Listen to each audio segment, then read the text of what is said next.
Good evening friends. आज के update कुछ इस प्रकार से। आज हम बात करेंगे इसराइल की। इसराइल के प्रधानमंत्री बेंजामिन नेतन्याहू ने एक बार फिर ईरान को लेकर आक्रामक बयान दिया है। कैबिनेट की एक बैठक में उन्होंने कसम खाते हुए कहा कि उनके प्रधानमंत्री रहते हुए ईरान किसी भी कीमत पर परमाणु हथियार नहीं बना सकता। उन्होंने कहा कि इससे कोई फ़र्क नहीं पड़ता कि अमेरिका का ईरान के साथ समझौता होता है या नहीं। हम इसको लेकर साफ है कि ईरान के पास परमाणु हथियार नहीं होना चाहिए। नेतन्याहू ने अमेरिका के गाज़ा प्लान को मानने से भी इनकार कर दिया है। नेतन्याहू ने रविवार को कैबिनेट की बैठक में कहा, मैं एक बार फिर साफ कर देना चाहता हूं कि समझौते के साथ या बिना समझौते के जब तक मैं प्रधानमंत्री हूं, ईरान के पास परमाणु हथियार नहीं होंगे।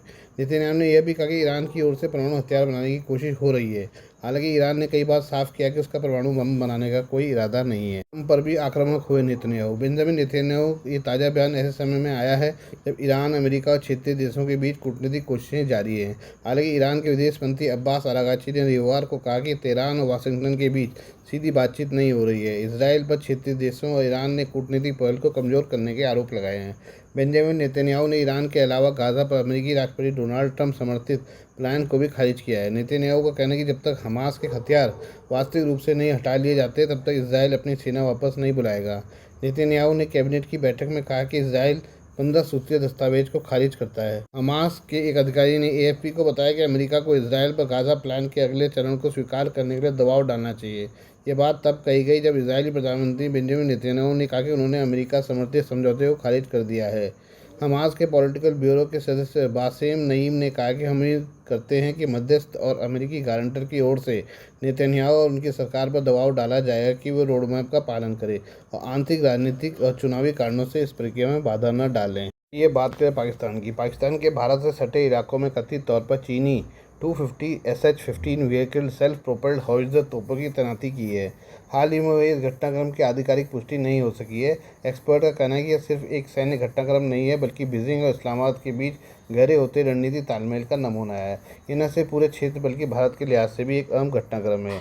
ORF के विश्लेषण के मुताबिक यह तैनाती एक बड़े पैटर्न को दिखाती है जो पिछले दशक में तेजी से बढ़ा है। पाकिस्तानी चीनी तकनीक, फंडिंग और औद्योगिक सहयोग के जरिए अपनी पारंपरिक सैन्य क्षमताओं को आधुनिक बनाने की कोशिश कर रहा है।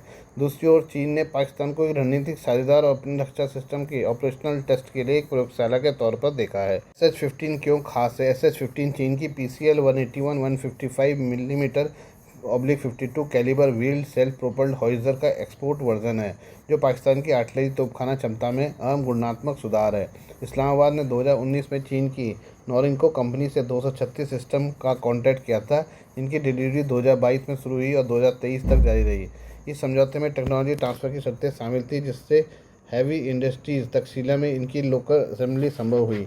पाकिस्तान का मकसद सिर्फ इन्हें खरीदना नहीं बल्कि अपनी स्वदेशी क्षमता विकसित करना है। करीब 250 सिस्टम की तैनाती की खबरों से संकेत मिलता है कि कई आर्टिलरी रेजिमेंट पहले ही इनसे लैस हो चुकी हैं। ऑपरेशन के लिहाज से SH-15 पाकिस्तान को उसके पुराने आर्टिलरी सिस्टम की तुलना में ज़्यादा मोबिलिटी और तेज़ी से प्रतिक्रिया की क्षमता देता है। 6x6 सानाक्सी आर्मर्ड ट्रक चेसिस पर लगे इस सिस्टम में रणनीतिक मोबिलिटी के साथ तेजी से शूट एंड स्कूट गोला दागकर तुरंत जगह बदलने ऑपरेशन करने की क्षमता है। इस क्षमता से दुश्मन की जवाबी गोलाबारी, काउंटर बैटरी फायर का शिकार होने का खतरा कम हो जाता है। नाटो स्टैंडर्ड 155 मिलीमीटर गोला बारूद का इस्तेमाल करते हुए यह पारंपरिक रूप से 30 से 40 किलोमीटर की रेंज तक मार कर सकता है। एक्सटेंडेड रेंज प्रोटोकॉल 50 किलोमीटर से ज़्यादा दूर तक जा सकते हैं। निशाने पर भारत। इन सिस्टम को रणनीतिक रूप से संवेदनशील गुजरांवाला, सियालकोट और जलालपुर जट्टन में तैनात किया गया है। ये इलाके सकरगढ़ बल्लज के पास है और पश्चिमी थिएटर में भारत की ऑपरेशनल प्लानिंग के लिए अहम है। उत्तरी पंजाब और पाकिस्तान के कब्जे वाले कश्मीर के उन इलाकों में अतिरिक्त तैनाती देखी गई है जो LOC के सामने है। कई अनुमानों से पता चलता है कि भारत के ऑपरेशन सिंदूर के बाद 2025 के भारत पाकिस्तान संकट के दौरान SH-15 का इस्तेमाल किया गया था, जिससे पाकिस्तान को युद्ध जैसी स्थिति में अपनी नई तोपखाने आर्टिलरी क्षमताओं को परखने का मौका मिला। लंबी दूरी तक मार और बेहतर सटीकता का मेल भारत की मुश्किल बढ़ाता है। भारत के नज़रिए से यह तैनाती इसलिए महत्वपूर्ण नहीं है कि यह सैन्य संतुलन को पूरी तरह बदल देती है, बल्कि इसलिए है क्योंकि यह धीरे धीरे पाकिस्तान की पारंपरिक रक्षा क्षमता, कन्वेंशनल डेटरेंट को मजबूत करती है। बेहतर गतिशीलता, लंबी दूरी तक मार करने की क्षमता और बेहतर सटीकता का मेल भारत की ऑपरेशनल प्लानिंग को मुश्किल बनाता है। इससे पाकिस्तान की काउंटर बैटरी ऑपरेशन करने, लॉजिस्टिकल ठिकानों को खतरा पहुंचाने और कई इलाकों में स्टैंड ऑफ फायर करने की क्षमता बढ़ती है। पाकिस्तान के रॉकेट, आर्टिलरी और सटीक हमला करने वाले सिस्टम, प्रिसीजन स्ट्राइक सिस्टम के बढ़ते भंडार के साथ मिलकर SH-15 एक ज़्यादा सक्षम पारंपरिक सैन्य बल बनाने में मदद करता है। इससे संकट के समय फैसले लेने का समय कम हो सकता है। गलतफहमी के कारण तनाव बढ़ने का खतरा भी बढ़ सकता है। बीजिंग की नई टेस्ट लैब। बीजिंग के लिए एक साझेदारी के कई रणनीतिक मकसद है। चीन के लिए भारत की पश्चिमी सीमा पर पाकिस्तान के तौर पर एक भरोसेमंद जियो पॉलिटिकल पार्टनर मिलता है। साथ ही यह चीन की रक्षा उद्योग के लिए एक बढ़ता हुआ बाजार है और असल सैन्य हालत से जरूरी ऑपरेशनल फीडबैक भी देता है। पाकिस्तान के लिए भी इसके फायदे हैं। चीनी उपकरण तुलनात्मक रूप से सस्ते में आधुनिकीकरण, आसान फाइनेंसिंग और पश्चिमी सप्लायर्स पर कम निर्भरता का मौका देते हैं। टेक्नोलॉजी ट्रांसफर और स्थानीय स्तर पर उत्पादन की सुविधा पाकिस्तान के रक्षा उद्योग आधार को और मजबूत करती है। भारत के लिए इसके असर सिर्फ एक आर्टिलरी सिस्टम को शामिल करने से कहीं ज़्यादा है। चुनौती चीन और पाकिस्तान के साथ एक समय में सैन्य प्रतिस्पर्धा को संभालने की है। उत्तरी और पश्चिमी मोर्चों में लगातार दबाव की संभावना से सेना के बंटवारे, खरीद की प्राथमिकता और ऑपरेशन तैयारी की लेकर दिल्ली की मुश्किलें बढ़ जाती हैं। नई दिल्ली ने कूटनीतिक संयम और सैन्य तैयारी पर जोर देने की नीति अपनाई है। साथ ही भारत ने अपने लंबे समय से अटके फील्ड आर्टिलरी रैशनलाइजेशन प्लान, तोपखाने को आधुनिक बनाने की योजना को लागू करने की तेज गति कर दी है। ATAGS प्रोग्राम के जरिए स्वदेशी क्षमता बढ़ रही है, जिसके तहत 300 तोपों का अनुबंध किया गया है। आइए हम बात करें ब्रिक्स की। प्रसिद्ध ब्रिटिश अर्थशास्त्री लॉर्ड जिम ओ'नील ने कहा कि अगर भारत और चीन हाथ मिला लेते हैं तो अमेरिका की धमकियों की हवा निकल जाएगी। ब्रिक्स का विचार देने वाले अर्थशास्त्री जिम ओ'नील ने एक इंटरव्यू में कहा कि अगर भारत और चीन सचमुच एक दूसरे के साथ मुक्त व्यापार शुरू कर सकें तो डोनाल्ड ट्रंप टैरिफ के बारे में क्या कहते हैं इसकी किसी को कोई परवाह नहीं होगी। लॉर्ड जिम ओ'नील का यह बयान उस वक्त आया जब अमेरिका रूस से कच्चा तेल खरीदने वाले देशों के खिलाफ 100% टैरिफ लगाने की तैयारी कर रहा है। अमेरिकी सीनेट में एक बिल पास किया गया जिसमें रूसी तेल खरीदने वाले देशों पर 100% टैरिफ लगाने का प्रावधान है।